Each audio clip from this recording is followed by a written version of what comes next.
Hello everyone, hope you are keeping well. So आज के lecture में हम सॉलिड स्टेट का पार्ट 2 डिस्कस करने वाले हैं। होपफुली आपने पार्ट 1 देख लिया है। अगर अभी तक पार्ट 1 नहीं देखा है तो नीचे डिस्क्रिप्शन में आपको पार्ट 1 का लिंक मिल जाएगा, तो पहले आप पार्ट 1 देख लीजिए। सो आज के लेक्चर में हम ये सारे टॉपिक्स कवर करने वाले हैं। So without wasting time, let's start the lecture. So our first topic is crystal lattices and unit cell. So crystal lattices are also referred to as space lattices.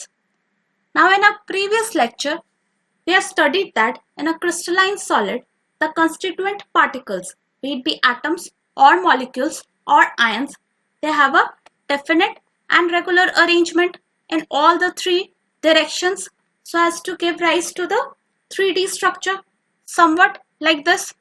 So you can see that the particles, they are arranged in a definite regular manner, giving rise to the 3D structure.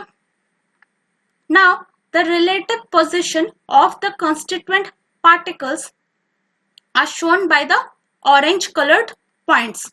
So the orange color points that you can see here are actually the constituent particles that is giving rise to the crystal structure. Now from here onwards, whenever we will mention points, you need to understand that we are actually referring to the constituent particles. So what is space lattice then? Space lattice is actually the regular 3D arrangement of these particles, the constituent particles in the crystal, right? Now in the space lattice, each points that we have are also known as lattice points or lattice sites, which are actually the constituent particles. Now if you join these lattice points by a straight line, it will give rise to the geometry of the solid, which in turn will give rise to the 3D structure, which is what? Which is actually the space lattice, right? Now coming to unit cell. Now in the space lattice, there are a group of lattice points which I have shaded here, and I will mark them for your convenience. So if you see this group of lattice points that I am marking here, if you see carefully that the group of lattice points that I have marked here, they are actually repeated in all the three directions, three axes, okay? And this group of lattice points, when repeated in all the directions, are forming the complete space lattice, right? So what will be the definition of unit cell then? So unit cell is actually the smallest repeating pattern of this group of lattice points that I have marked here, correct? Now suppose you want to construct a building.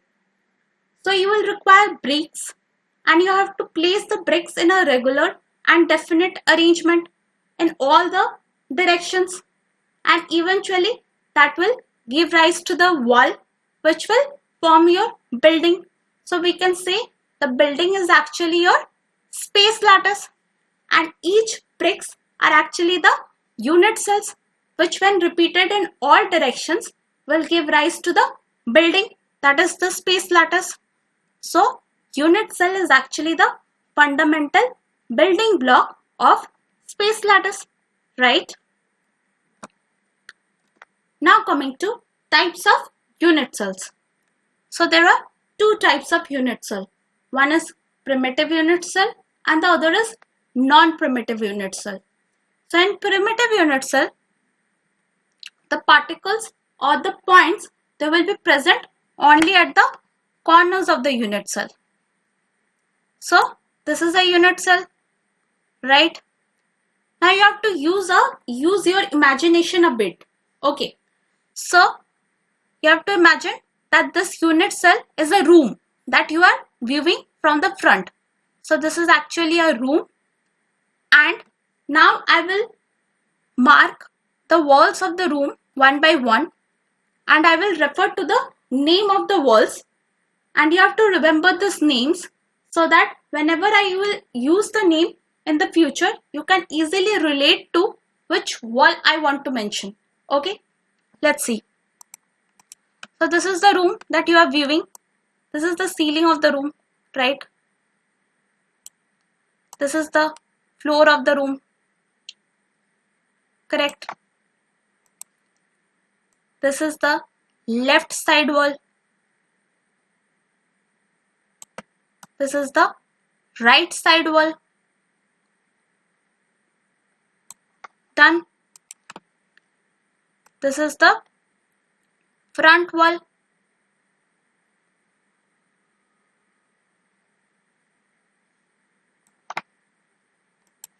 And this is the back wall.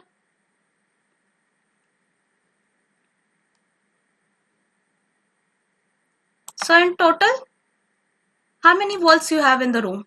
There are 6 walls, right? And in unit cell, the walls are referred to as faces. Okay. Now coming back to primitive unit cells.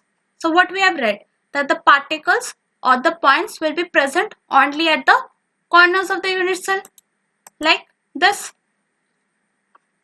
right?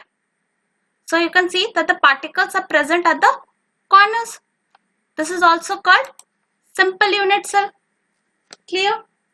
Now coming to non-primitive or centered unit cells. So in non-primitive cells, the particles are present at the corners and also some particles are present at some other positions. Okay. Now this non-primitive unit cells are further classified into 3 types. So the first type is face-centered. Now in face-centered, the particles or the points, they are located at the corners like this. So you can see that the particles are located at the corners, and particles will also be present in the center of each face, right? So particles will be present in the center of each walls actually. Okay, so we know there are 6 walls, so there would be 6 particles present in the center of the 6 walls. Now we will see the particles one by one in each wall. Okay, so this is the particle in the center of the ceiling. This is the particle in the center of the side left wall. This is the particle at the center of the floor. Particle at the center of the right side wall. This is the particle at the center of the front wall. This is the front wall, right? So particle at the center of the front wall, and this particle is at the center of the back wall. I have slightly differed the color for the particle at the back so that you can understand that this particle is present at the back, right? Now coming back to face centered, the particles must be present in all the 6 spaces, right? So it will look somewhat like this in all the 6 spaces. So if I would have shown this to you all at once, you would have got confused that which particle is present in which face. So that's why I have showed them to you one by one so that you can now understand that which particle is for which face. Clear? Now coming to body centered. Now in body centered unit cell, the particles or points, they will be located at the corners as usual, right? And like this. Also, there will be one particle that will be present at the center of the unit cell. So how it will look like this at the center of the unit cell. So this is the body centered unit cell. Fine. Now coming to end centered unit cell. So again, the particles will be present at the corners like this. Also, you can see that the particles will be present at the center of any 2 opposite faces. Now, which are the opposite faces? Coming back to the room. Okay. So the ceiling and the floor, they are opposite faces. the left side wall and the right side wall are opposite faces. Again, the front wall and the back wall are opposite faces. So, the particles will be present at centers of any two opposite faces, like this.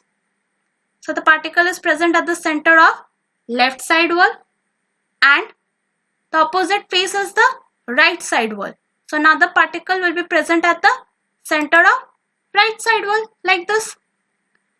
Now, these particles can also be present at the ceiling and floor, or these particles can be present at the center of front wall and the center of back wall, that is any of the two opposite faces.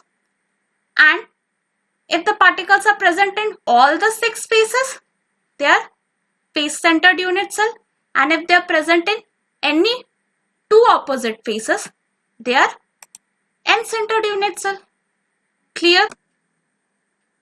Now, crystals differ from each other with respect to shape and size of unit cells. Okay.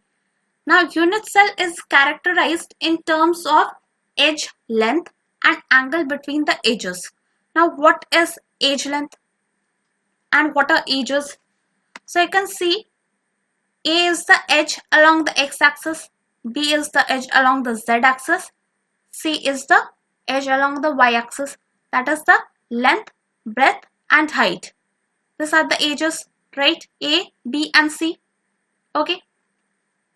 And the dimension of these edges A, B and C are the edge lengths. Correct? And what are the angle between the edges? As you can see, alpha is the angle between B and C. Beta is the angle between A and C. And gamma is the angle between B and A. So these are the angle between the edges. Now, crystals will be different from each other with respect to the edge length and angle between the edges of the unit cells. Okay, this will be much more clear to you in the next slide. So let's proceed. Now coming to the 7 crystal systems. Now, as I have mentioned you in the previous slide, that crystals will differ from each other with respect to the edge length and angle between the edges of the unit cell. So considering the symmetry of axial distances, that is the edge length A, B and C, and also the axial angles between the edges alpha, beta, gamma, the various crystals are actually divided into 7 different types. That is 7 different systems, which are also called crystal habits. Now let's find out which are those 7 systems. So the 7 systems are cubic, tetragonal, orthodrombic, monoclinic, hexagonal, rhombohedral and triclinic. Now in each of the 7 systems, you can see that the conditions for axial distance and axial angles are actually different. Now suppose for cubic, in this case, axial distance A, B and C are all equal. The axial angles alpha, beta, gamma are also equal and they are equal to 90 degree. Now suppose for orthodrombic, here you can see that the axial distance A, B and C are not equal. The axial angles are equal. Alpha, beta, gamma are equal and they are equal to 90 degree. Now suppose for triclinic, again the axial distances are not equal. Here the axial angles are also not equal. Alpha, beta, gamma are not equal and they are not even equal to 90 degree. Now, while I will be explaining you the system, the 7 crystal systems in the next slide with the help of diagram, I will keep on explaining you the axial distance and axial angles for each of the cases. Okay, so for now, what you got to learn that the axial distance and axial angles for all the different systems will be different. Okay. Now coming to the Bravais lattices. Now before we proceed for Bravais lattices, I would like to come to the pronunciation of Bravais lattices. So पहले मैं भी इसको Bravais lattices या Bravais lattices ऐसे ही pronounce करती थी. But while I was preparing the slides, I came across the fact that Bravais lattices are actually named after a mathematician whose name was Bravais, and he was actually a French mathematician.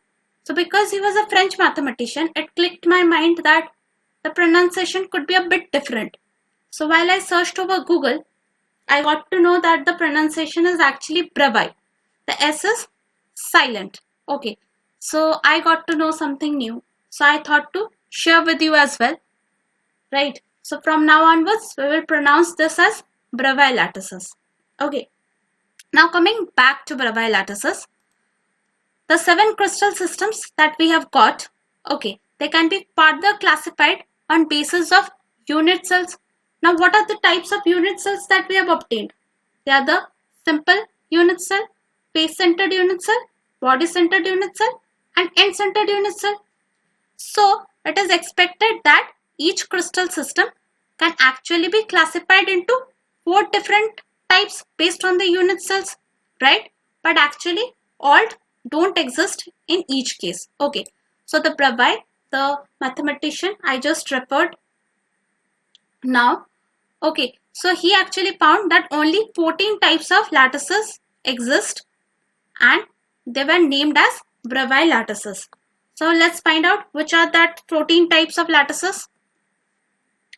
So you can see for cubic, only 3 types of lattices exist. They are simple, face-centered, body-centered. For orthodrombic, you can see 4 types of lattices exist. Simple, face-centered, body-centered, and end-centered. While for triclinic, you can see only the simple type of lattice exists. So you can see for the 7 crystal systems, even the types of lattices are also different. And not all the 4 types exist in each cases. In some cases 3 exist, some cases 4 exist, and in some cases only 1 exists. Okay. So what we got 7 crystal systems, and now if we count each one of them, that is cubic simple, cubic face centered, cubic body centered, tetragonal simple, tetragonal body centered, and if we count all of them, we will get 14 types of lattices which are called Bravais lattices, right? Now coming to the representation of the 14 Bravais lattices associated with the 7 crystal systems. So first we have cubic crystal system. So the types of lattices that exist for cubic crystal systems are simple, face-centered, and body-centered. So first we will see the simple unit cell. So here the edge length A, B and C will all be equal and thus can be written as equal to A. The axial angles alpha, beta, gamma are also equal and they can be written as alpha, and they are equal to 90 degree. The next type of lattice is face-centered. Here also I will show you the points on each face one by one. So they will look like this. And in all total, the face-centered unit cell looks like this. The other type of lattice that exists for cubic is body-centered. So these are the 3 types of lattices that exist for cubic, and this is the conditions, right? Next crystal system is tetragonal. For tetragonal, simple and body-centered types of lattices exist. So coming to simple unit cell, the condition is A and B must be equal, and they can be written as A. C is not equal to A and B. The axial angles alpha, beta, gamma are all equal and thus can be written as alpha. They are equal to 90 degree, right? The other type of lattice is body centered. So these 2 types of lattices exist for tetragonal. Next is monoclinic. So for monoclinic, in the simple unit cell, you can see that the edge length A, B and C are not equal, right? The axial angles alpha and gamma are equal and thus they can be written as alpha, and they are also equal to 90 degree. but beta is not equal to alpha and gamma, and it is not even equal to 90 degree. And the other type of lattice that exists for monoclinic is end-centered. So for monoclinic, two types of lattices exist.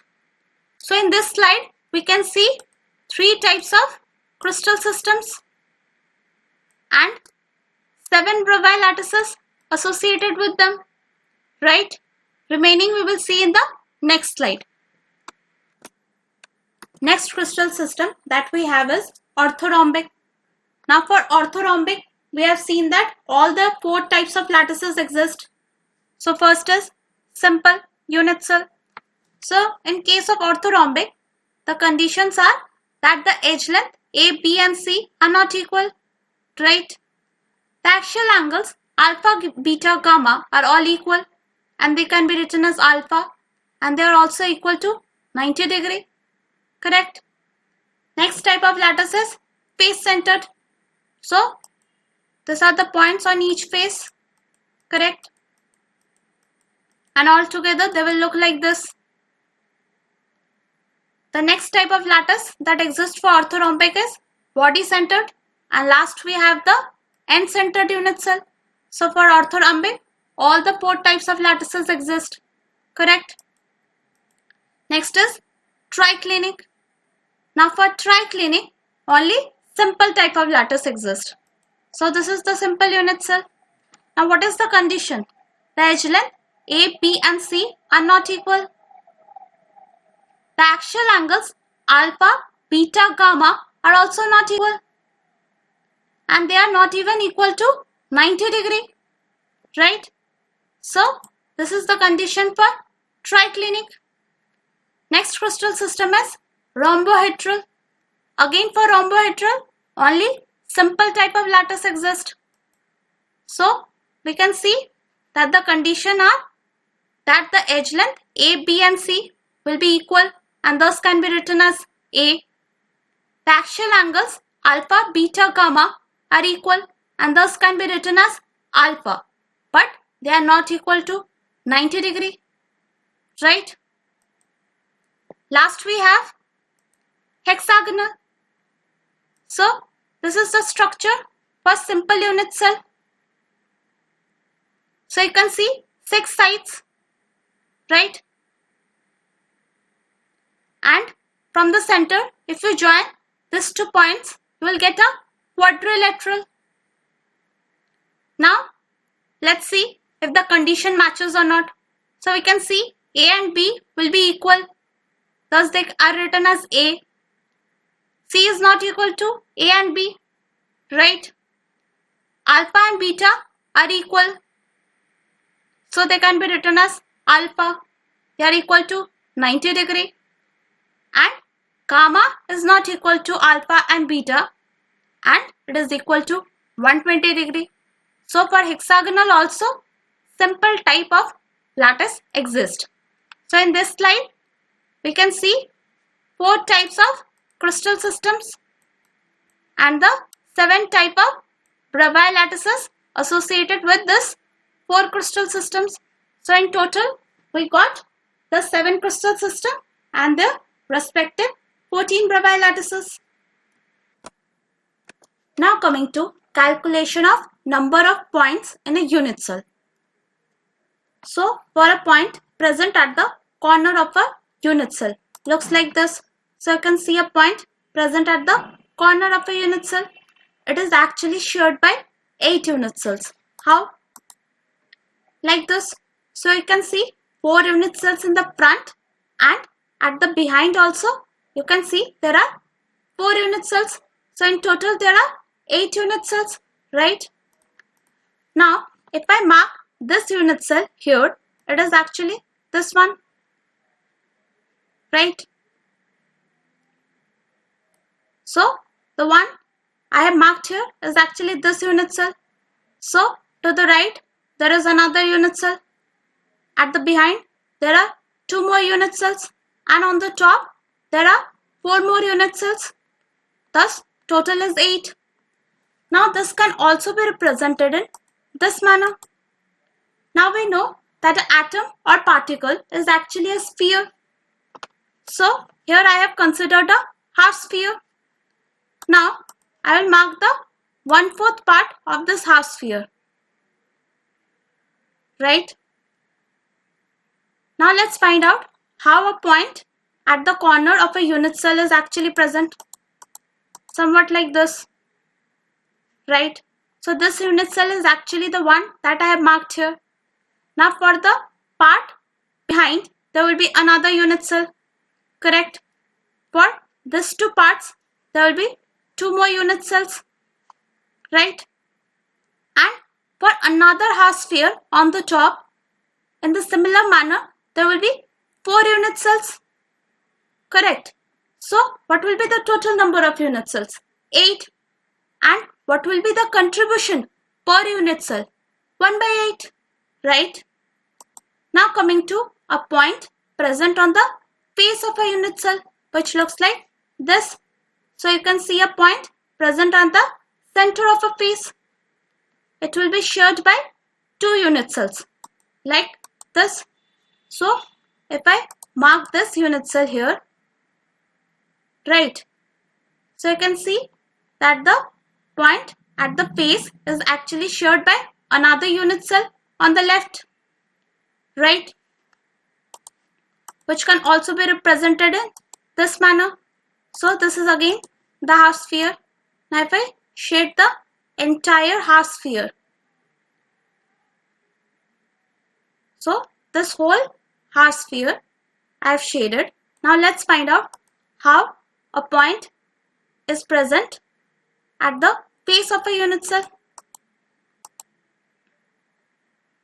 Like this, right? So this unit cell is actually the one I have marked here. So for another half sphere, there will be another unit cell on the left, like this. So in total, there are 2 unit cells. So what will be the contribution per unit cell?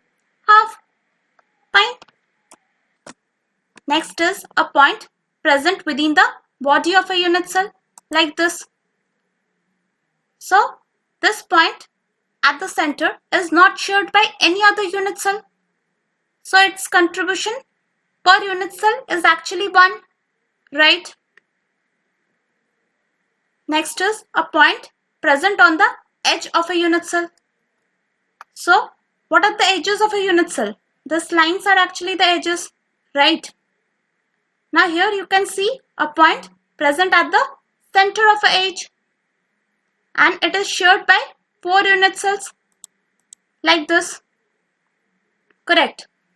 Now if I mark this unit cell here, this is actually this one,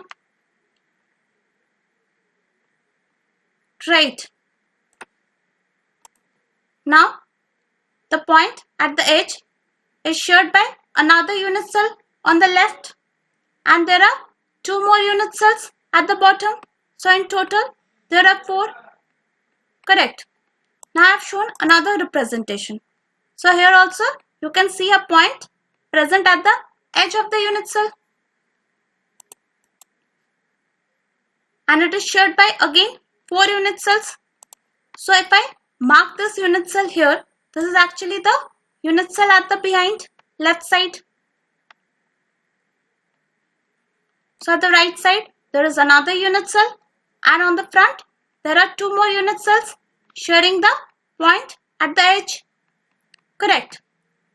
Now coming to the representation by the half sphere.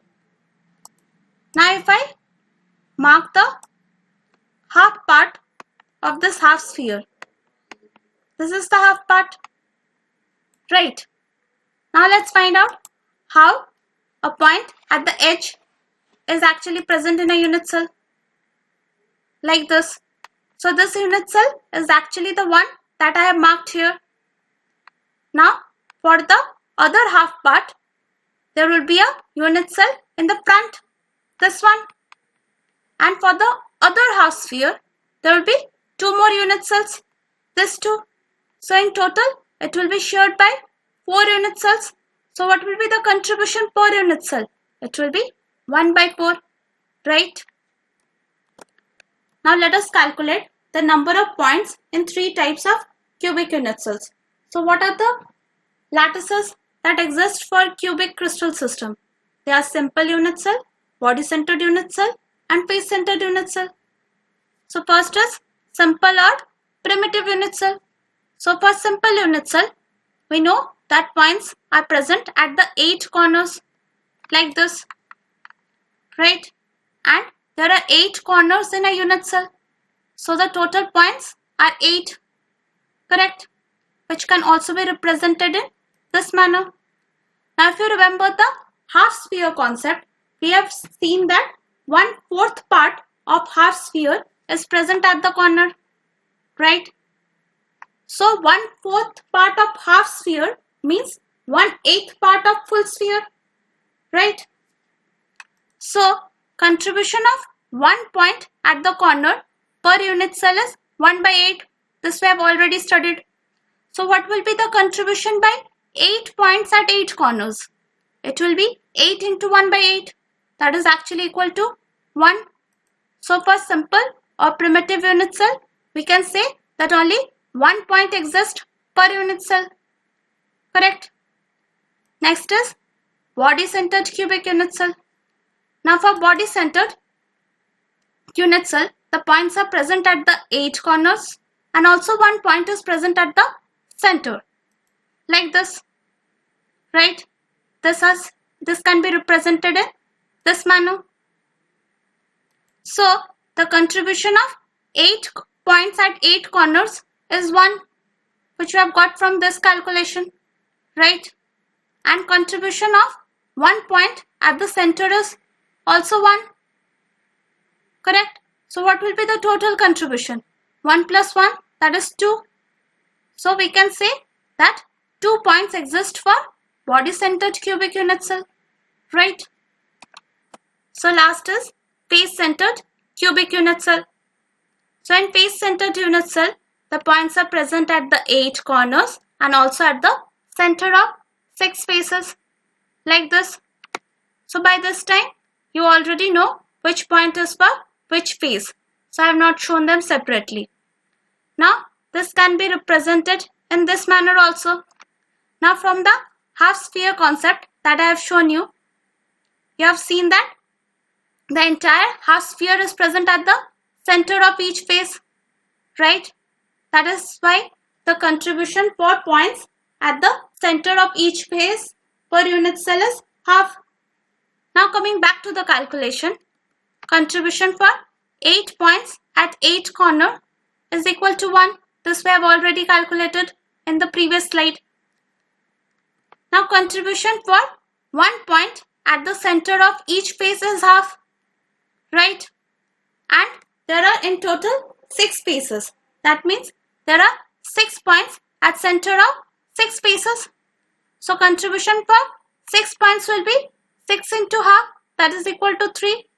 So total contribution is 1 plus 3, that is 4. So we can say 4 points are present in face-centered cubic unit cell, right?